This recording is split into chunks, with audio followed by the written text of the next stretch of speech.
evening and welcome to the Acushnet Historical Commission meeting for October 19th at 6:30 p.m.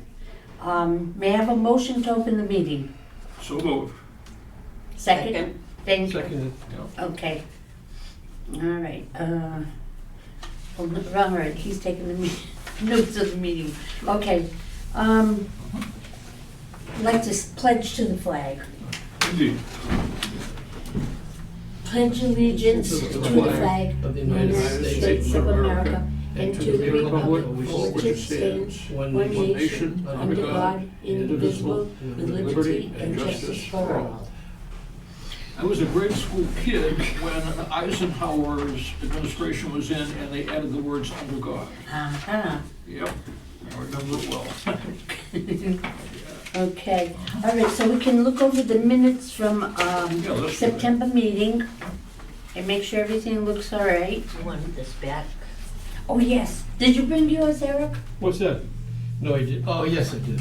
The demolition thing? Yes, I did. I'm sorry. Oh, okay. Did you guys, were able to look it over? Yes. Yeah? What do you think? Do you think it's something that we should in the future go for or what? Probably, yes. We should all review it one more time, though. Yeah. First of all, we gotta get a building inspector. Demolition, oh, I thought it said demolition derby. No, no. A demolition delay, the Yeah. bylaws and ordinances, Yeah. because we don't have one in Acushnet. So this came from the state, and I printed it all out. If you'd like to take it home and look at it, Yeah, you know I will. bring it back next month. If I could, sure. Yeah, okay. Yeah. And that way we'll all be on the same page. Well, I certainly, Okay. May I have a motion to accept the minutes from the September meeting? so moved. Second? Seconded. All in favor? Aye. Okay, so that's all set. Okay, we're just gonna have a little discussion here under new business, Yep. on the Weldon Lane, the issue of Weldon Lane here. I've got these two copies here on Weldon Lane. Now, I don't remember this because I wasn't involved with the commission at this time, but this says that it was posted in 2000 Yep. and updated in 2011. And it says here in the afternoon, Erwin Marks, okay, had a group of people that took a short walk down to the mill on Weldon Lane. Oh, sure. Now, in here it says, a small group gathered at the trailhead of the new Weldon Mill Historical and Nature Trail Yeah. in Acushnet. Yeah. Now, I wasn't aware of that until I got these copies, because I did research on Google. Sure. Okay, so I wasn't familiar with this, and I didn't know that it actually had a title. Now, is Okay. it- Now, if I'm right, is this the area that's very close to the town line? And it's just as you're entering, you're entering New Bedford, having left Acushnet, and off to one side on the right, a road will take you to this place, or am I thinking of something else? No, this is up on Middle Road. Oh. I don't know if you're familiar with up on Bird Street, across from Bird. Yeah, across from Burt Street. I don't think I know this thing, no. You don't know that area. Well, Weldon Lane, in fact, I've got the maps here. Aha. Sure, Leave it to me. yeah. Okay, so here's Burt Street, and here's Weldon Lane, Yep. okay? Aha. Now, you can look that map over. What this is, Sure. according to this, it is definitely a historical and nature trail. Yeah. And it was dedicated back in 2000. And Erwin Marks was the one that was doing it. Huh. Okay? So, I was reading this over again, and,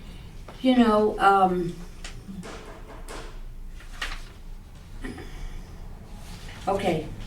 Let me see.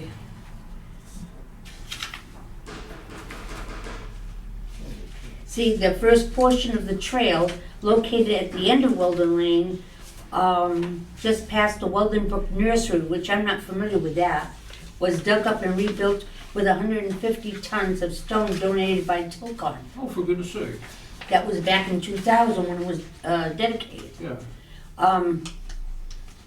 Okay, we enjoy this sort of project where we can make a contribution to the benefits of our home community. Yep. The 1/3 mile of new trail the company worked on is 10 feet wide and leads east to the clearing where high voltage power lines pass overhead. Aha. The remaining portion of the trail, which leads to the remains of the mill, passes old stone walls that reflect a time when much of the surrounding land was dedicated to farming. Oh, yes, now I know where this is. Okay. Sure, yeah. All right, and it's described about the trail is lined with sassafras and witch hazel ferns, milkweed, and goldenrod. Sure. Okay, little remains of the old stone mill, originally built in 1814 by Captain Joseph Welding. Yep. Okay, the cotton mill operated for only a few years, using the water of the Acushnet River as a power source in the 1840s. Uh-huh. Then after that, coal was being barged into New Bedford to provide the energy to drive the steam engines. Okay, and then 1860, New Bedford City Fathers bought the Weldon Mill and land when they dammed the river and 4 ponds to establish the reservoir that still feeds drinking water to the city. Sure. Now this is way up. This is up in Lakeville, isn't it? By reading that, the 4 ponds of our drinking water. Huh. Eric, Yes, isn't that? yes. Okay, so, I mean, this goes way back. Yeah. New signage at the start of the trail was crafted by resident artist Ed Macaba, who is responsible for a number of intricately carved signs found at public buildings throughout the town. Huh. Okay, the site is in the stewardship of the Acushnet Historical Commission. Sure. Work on the improved trail was accomplished with the cooperation of the Town Conservation Commission, a grant from the Department of Environmental Management, and work by the Dartmouth Department of Public Works. Okay, the walk to the mill and back is short and the slope is gentle, making it ideal for families and hikers of any ability. Yeah, yeah. Okay, so this is what I've got on it. So, in other words, Mr. Hannon from the Planning. conservation agent, Yep. okay, this is what he's trying to say, that in his research, it is an historical trail, okay? Yes. So what he was looking for us to do, Yeah. okay, to discuss this as far as the historic path on Weldon Lane regarding us voting on, if we agree on no motorized traffic going down Weldon Lane. In other words, okay, from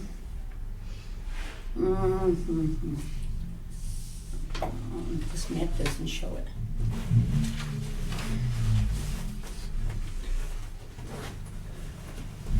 No, it doesn't show it Now, either. this is close So to it's that gotta be building the that one. is more or less in ruins, right? This is one that's in total ruins. Yes. Oh, Okay. yeah, that kind of stands out because it's probably unique of the whole town in ruins. Okay, Yeah. now there's also a ruins on my street, which is Hamlin Street, Ah, the Waits Factory.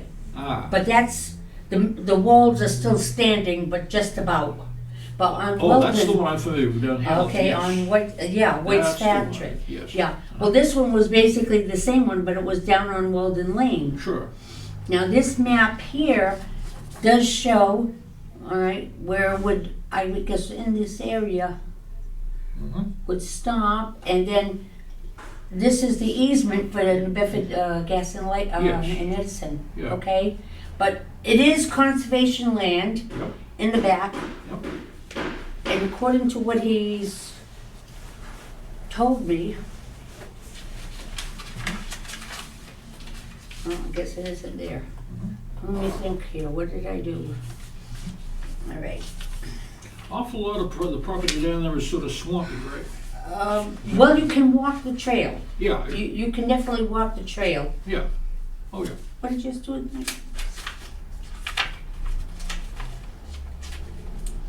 Madeline, I'm going to Google already. Sure. Yeah. Oh, here it is, already. Yep. Okay, So what the Planning or Conservation Commission, what they're asking is they're gonna have a meeting next week on October 26th. Yes, Okay, and I've made copies for you sure, so that we can all attend that meeting, yes. Yes, yes. okay? This is a copy of their meeting, describing, okay, and one for Eric, Okay, okay? yep, And what they're hoping is that we can get together and kind of agree and make a motion and get it approved that we agree that there should not be any motorized traffic going down the laneway to Com Electric. Yeah. Okay? There shouldn't be any need for such a thing, any such Well, traffic down there. the problem is the neighbors are all in an uproar because of the noise factor. Well, that can be a problem. And they've got, small children, you've got mothers that are home all day long, Yeah, and they don't feel that it's right, that the traffic should be Who owns going that down. land? It's owned by, I guess it's conservation land, which is owned by the town of Acushnet. Sure. A lot of it back there, yeah, okay? Mhm. But it does show on the map that they have an easement, yeah, okay, for Com Electric. they sure do. And it shows it right here too. Now, can you take that away from them? Well, no, what I think they wanna do, they're gonna have, Eversource is gonna be at that meeting next week, Yes, a representative.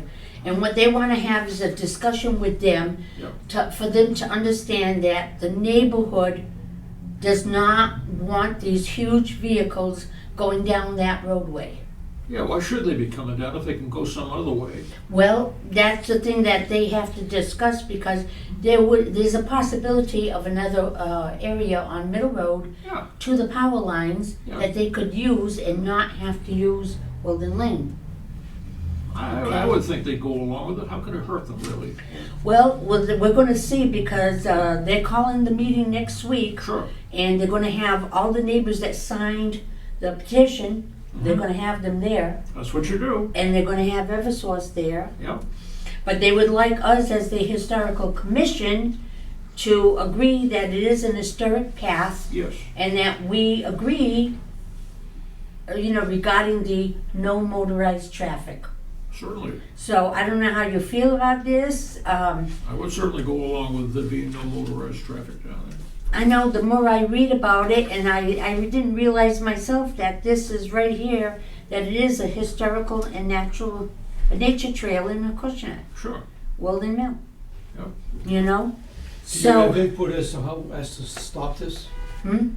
Do you have input into this as to how it's to be stopped? Like a fence or a wall or? Well, this is what Mr. Hannon explained to me, that Eversource is gonna be there. yep, So they're gonna talk to Eversource and see if there's something that they can do. sure, Either a gate, something across there to stop the large trucks and big equipment going down there. sure. Stop it right there where the sign is, you know? Sure, sure. So, I mean, I don't know how you feel about that.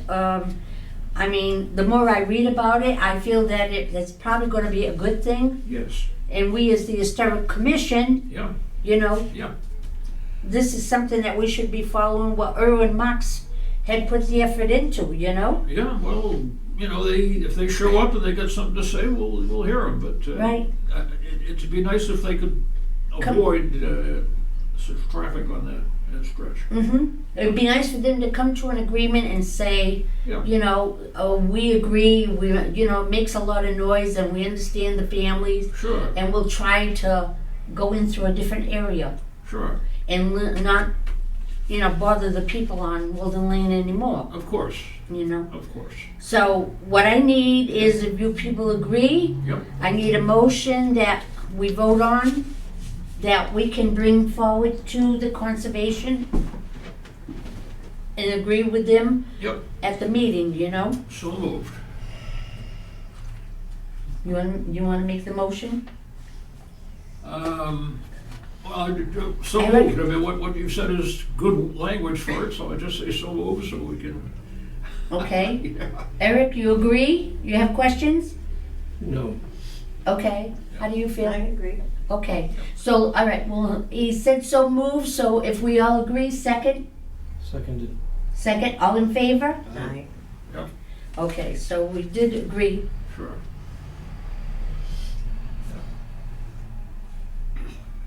Okay, next week at 6 p.m. here. Now Yeah, that's in here. That, I believe the meeting's here. Yes. It says meeting room. Yep, meeting room, town hall meeting room. 6 o'clock. Mm, It closes I know at 6 o'clock is a little rough, but Yep. if you can get here as soon as you could, that would be great. Yeah. Okay. See, I am home much more than normal now because the missus had a mishap I am. and she's recuperating, from Both broken bones ankle? in both ankles. Ooh. And she really can't drive and she can't get around very well without, a walker Yeah. or wheelchair. And so I am home much more than normal, so coming here at 6 o'clock would be no sweat. No sweat. Good. Of course. Good. Okay. Yeah, no, she's better every day, but she's still several weeks away from being, through with all this. I can imagine. And it was absolutely unpredicted and unexpected. She just fell. Well, she felt very faint as she was approaching the checkout counter down at Market Basket. Oh no. And, she was actually right in, the area very close to the cash register, Yeah. which is a tight area. And she felt very, very faint, and she tumbled and fell down in amongst other things and somehow injured both ankles. Oh. I know, it's rough. And they had a cast that they removed from one of her legs just a few days ago, but she's still got a couple of boots she's got to wear. It's awkward. And Oh my goodness. no one could have predicted it. Yeah. No, but she No, just that's one fainted. of those freak things that happen, you know? Yes, that's right. Uh, Yeah. Okay, so town meeting was held on October 17th, which was Monday evening, and I did go to town meeting to hear what was going to go on, Sure. and we were able to get our roof for the patio at the museum. Ah, Yeah, that we're gonna have the roof, and the other thing is the storm windows. oh, very nice. Yeah, so we're gonna finally, after about fighting with them for 3 years or so, we finally got an agreement so I can have storm windows put on the building and kind of help us save on a little bit of heat, because it's already up to, what, $5 a gallon for oil? Oh, my boy, here God. we go again. Yeah, yeah, so we got the windows and we got the patio roof. Yep. Okay, those two items were approved. All in all, it was a good meeting. Started at 7 o'clock and we were done by 8:30.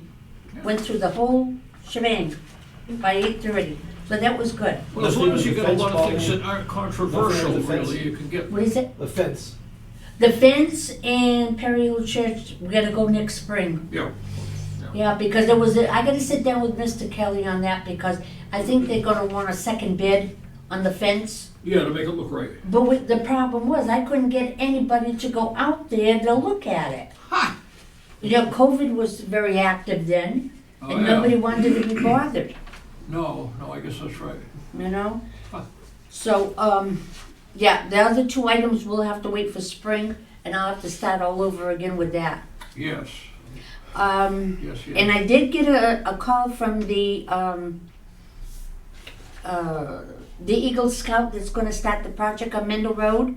Him and his dad had called me about signing the papers for the scouts. Yep. So they came by and I signed all those papers and they've got them turned into the scouts.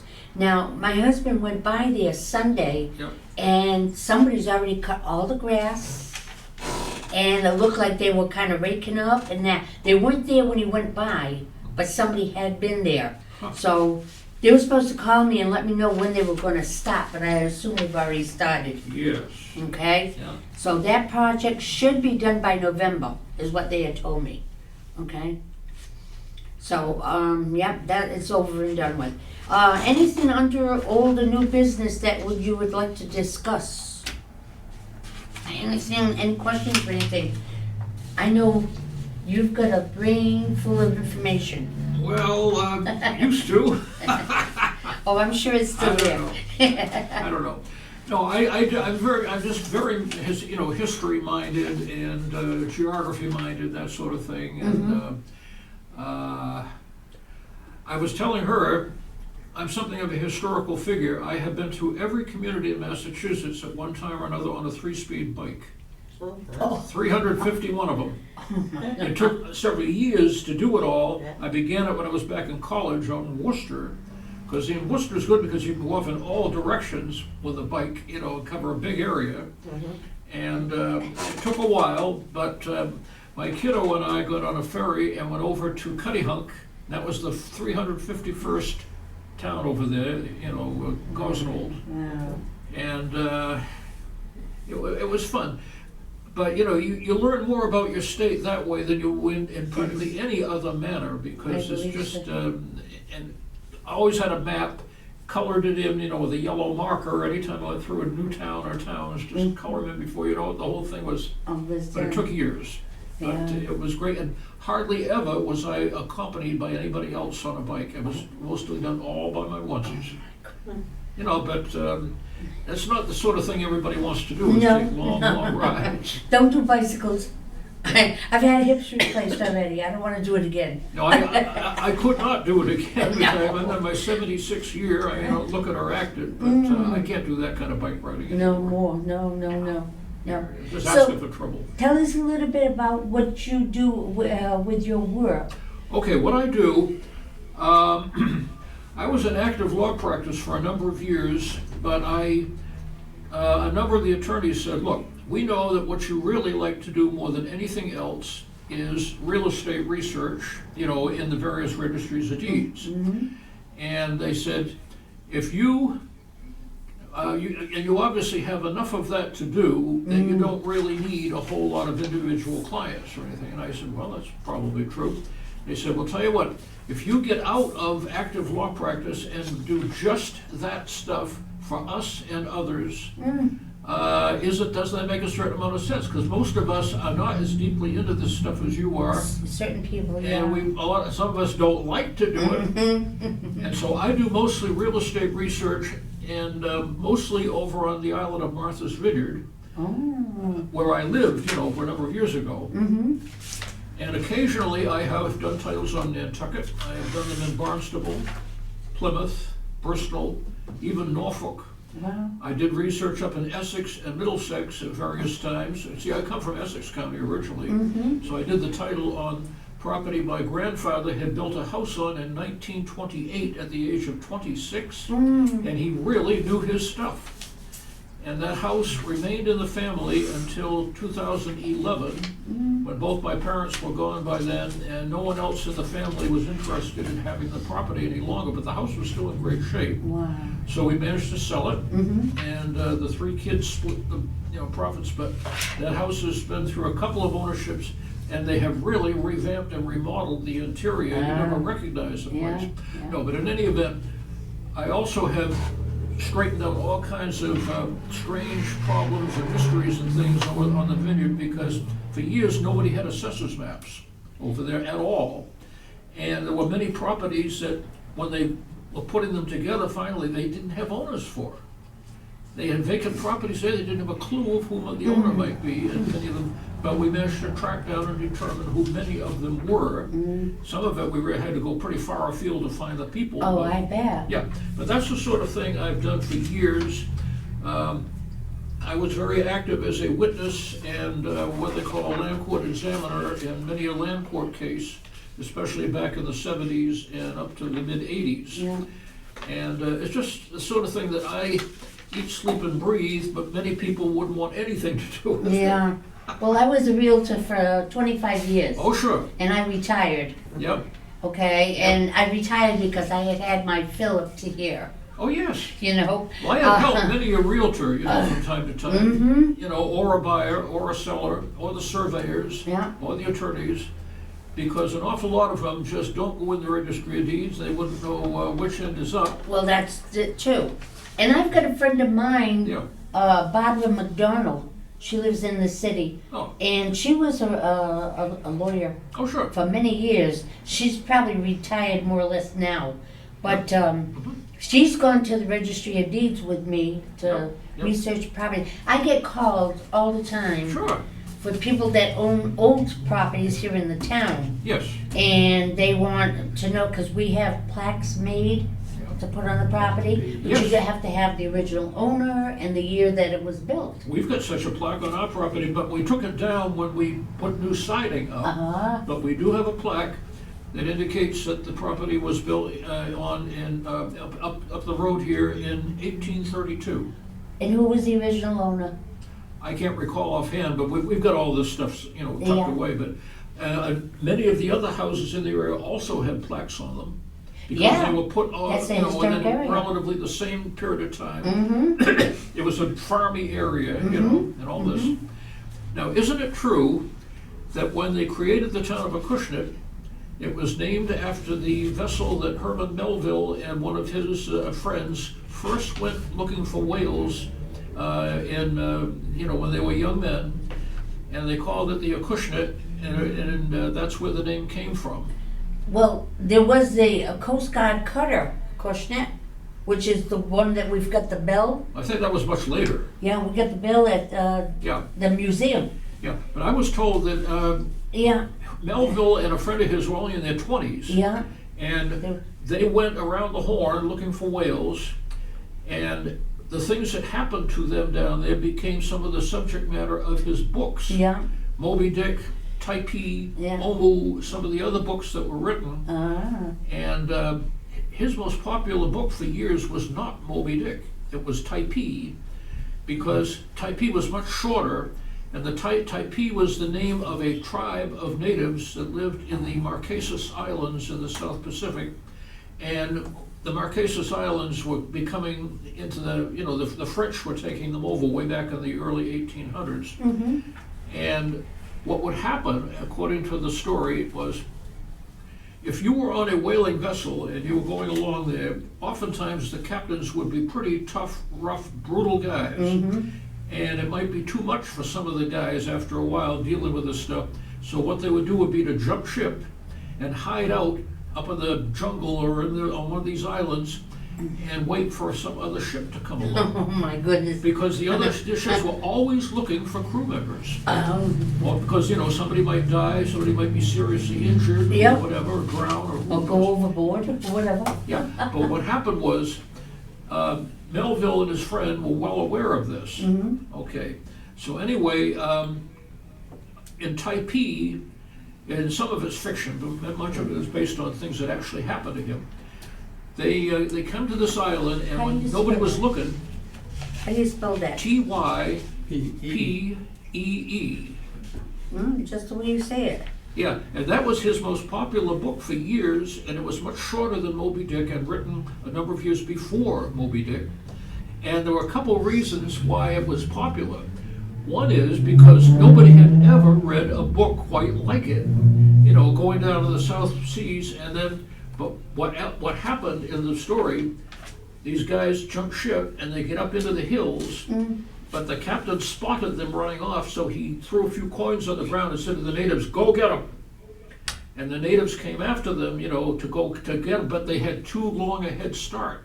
So they were way up the hill, and then they looked back and they noticed the natives have stopped running to try to catch them, and they're about 100 yards back, and they just stand there, they're looking at one another, and he says, "What is going on here?" They found out because they kept on going up into the hills, but the natives did not come any further. They didn't come any further because they knew what the Typees were. They were another tribe, and it was rumored to be cannibalistic.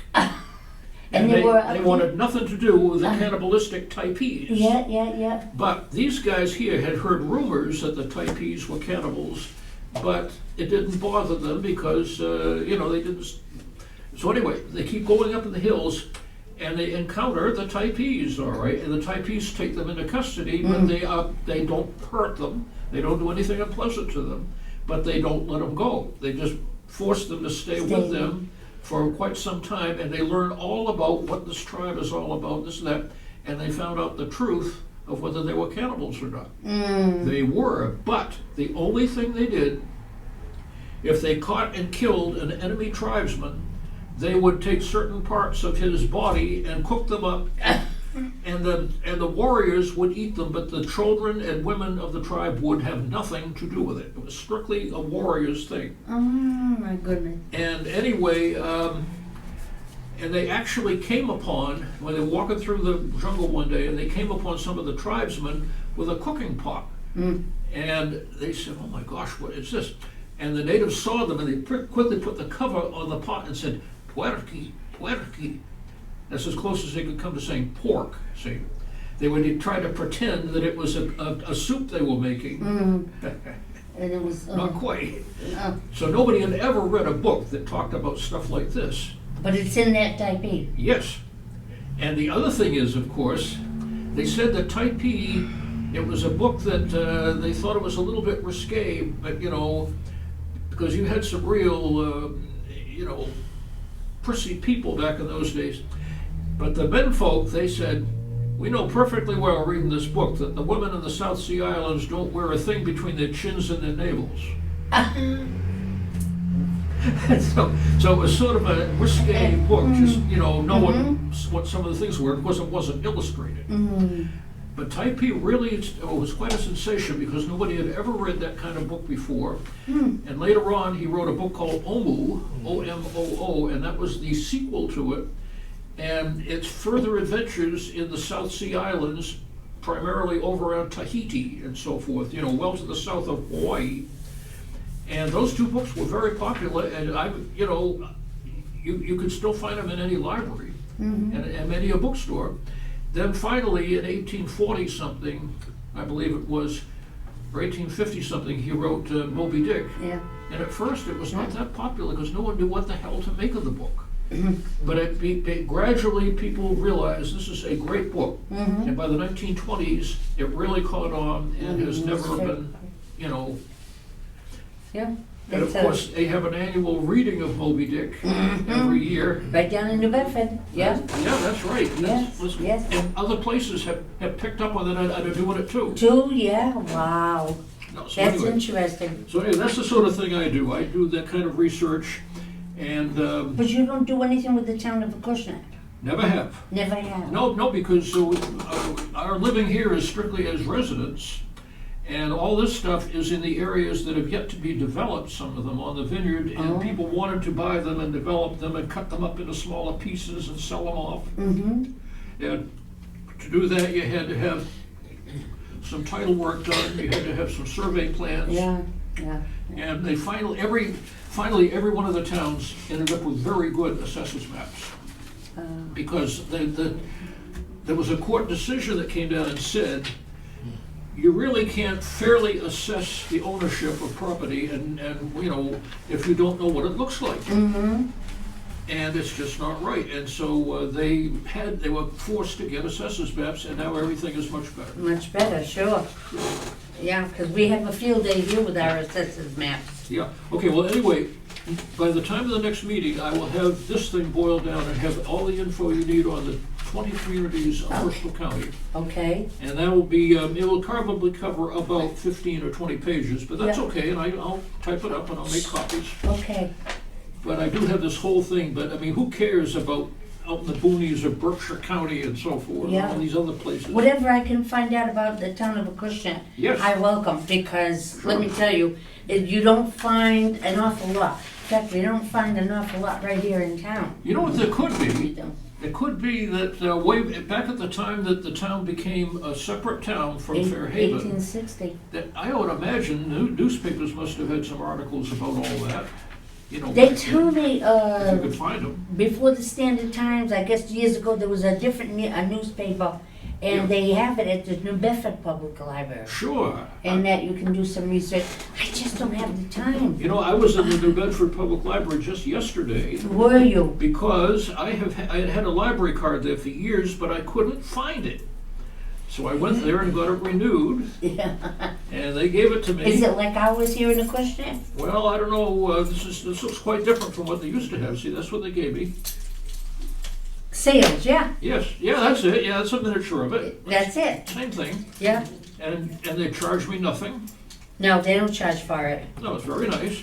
No, but I've done work in that library before from time to time, and it's a pretty good one to know about and be able to get at. They tell me there's the old newspapers are there too.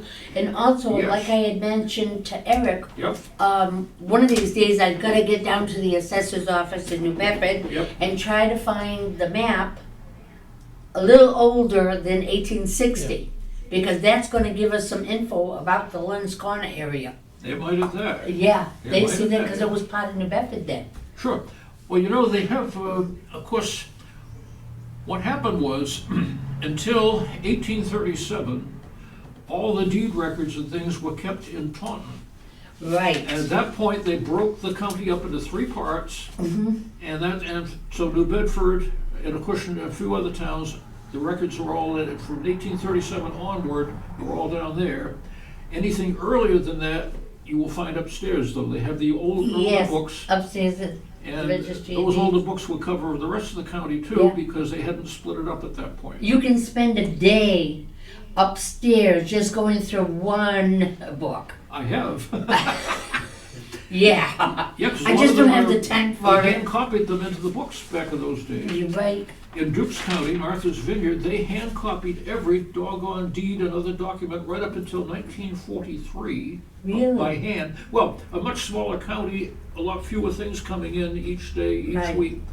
And also they didn't want to spend the money for typewriters. Mm. Finally, in 1943, they got typewriters, and they type copied everything in until 1960. Then they began to have actual photocopies, and they have ever since. Wow. Now, like Martha's Vineyard and that, where is their registry of deeds? Edgartown, They have one. yes, They have their own. yes. Ah, Because see, Dukes County, ah. the 6 towns on the vineyard, plus the the Elizabeth Islands, that's the town of Gosnold. Yeah. That is all Dukes County, those 7 little towns. And Nantucket has its own registry of deeds. It also. does too. Yes, because it's always been a separate county. And what I heard was this, back in 1688, when William and Mary came on the throne of England, they saw a lot of things had been going on that they didn't like at all under James II, and so they made some changes. The changes they made were these. Those islands down there did not belong to Massachusetts until 1691. They belonged to New York, and in 1691, just before the witchcraft stuff was starting up, the king and queen took them away from the colony of New York and gave them all to Massachusetts, except Block Island, which they gave to Rhode Rhode Island. Island, yeah. But All the islands is part of Massachusetts? they are now, and they have been since 1692, So that's Nantucket, Martha's Vineyard, and the Elizabeth Islands. Elizabeth Islands. The Block Island led to Rhode Island. Yeah. Because see, if you look at a map, all these islands, it made sense for a while that they could be part of New York because they all seem to be logical extensions from Long Island. Right, right. And they're the smaller islands up there. But the thing was, the king and queen determined New York wasn't paying enough attention to these islands and the people that were living there, and they thought that it just wasn't right that they should be part of a colony, that the people that run that colony didn't give a damn, Yeah. and didn't pay attention. Oh. So they took them away, and that's how it And was. Massachusetts got them. Yes. And, just an unusual situation, to say the least. Oh, one What other. about Cuddy Hunk? Cuttyhunk is one of the Elizabeth Islands, One of the and lists. that's where the town hall is.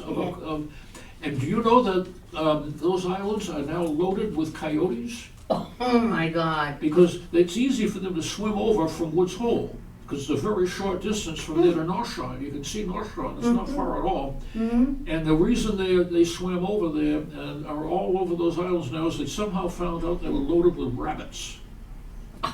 And so the coyotes are over there and they're hunting rabbits all the time. And occasionally they have shot and killed a coyote because of what it was doing. a great big coyote pelt is hanging from the Historical Society, whatever, on Cuttyhunk No kidding. that was shot dead by, people. But the place is loaded with coyotes and rabbits. It's the funniest thing. I've often wondered what it would be like to take a day trip over to Cuttyhunk. I know there's not much there. Oh, there's more than you might think. Yeah. Yeah, well, Cuttyhunk is where most of the buildings are, where most of the residences are, because except for that and the island of Pennakees. Pennakees, they had a Wayward Children's thing Yep. there, they had all kinds of other things from time to time. That island technically has belonged to the Commonwealth of Massachusetts since about 1911.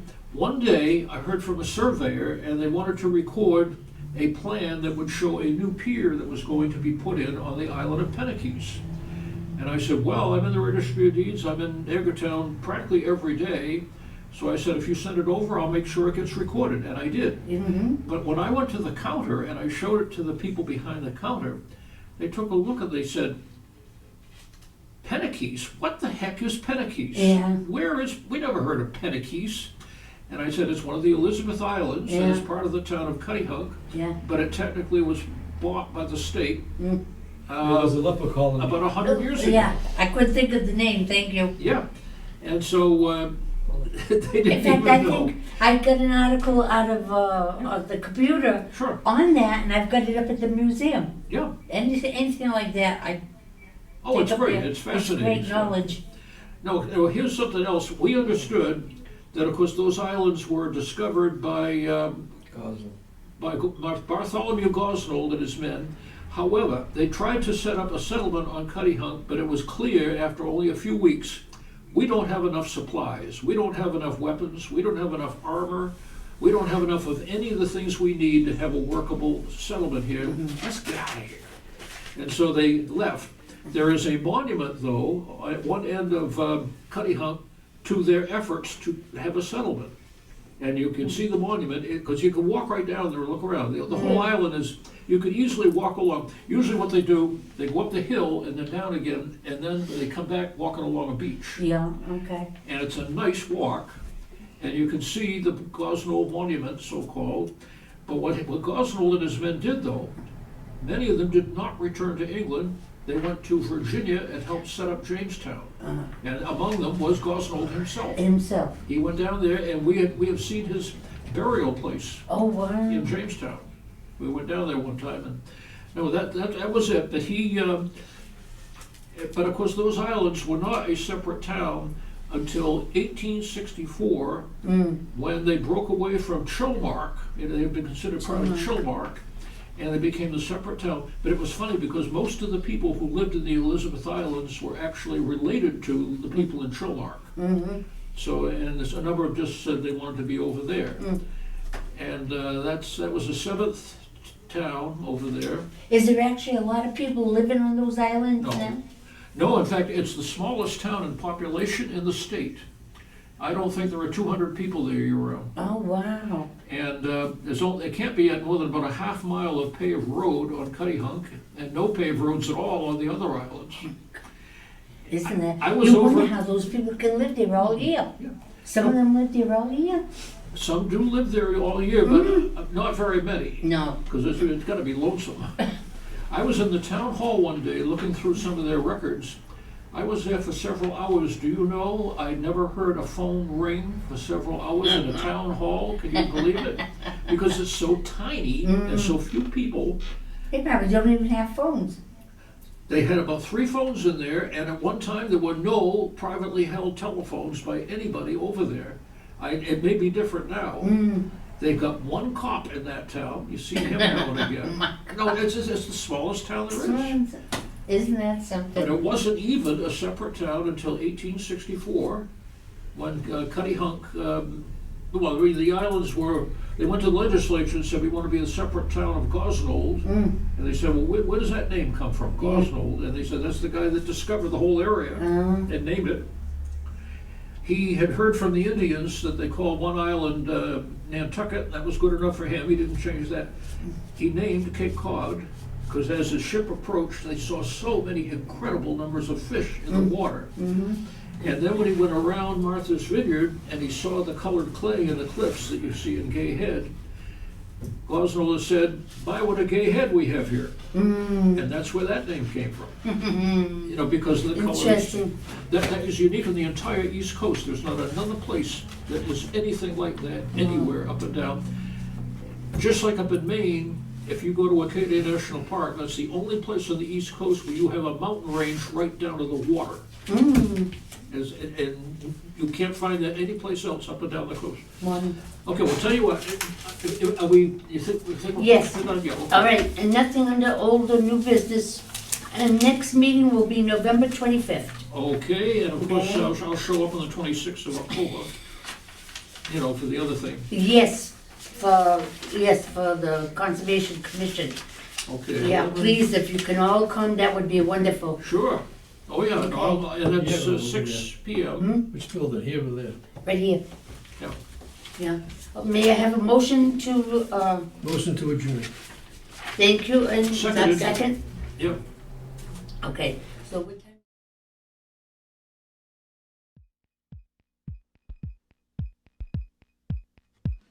can.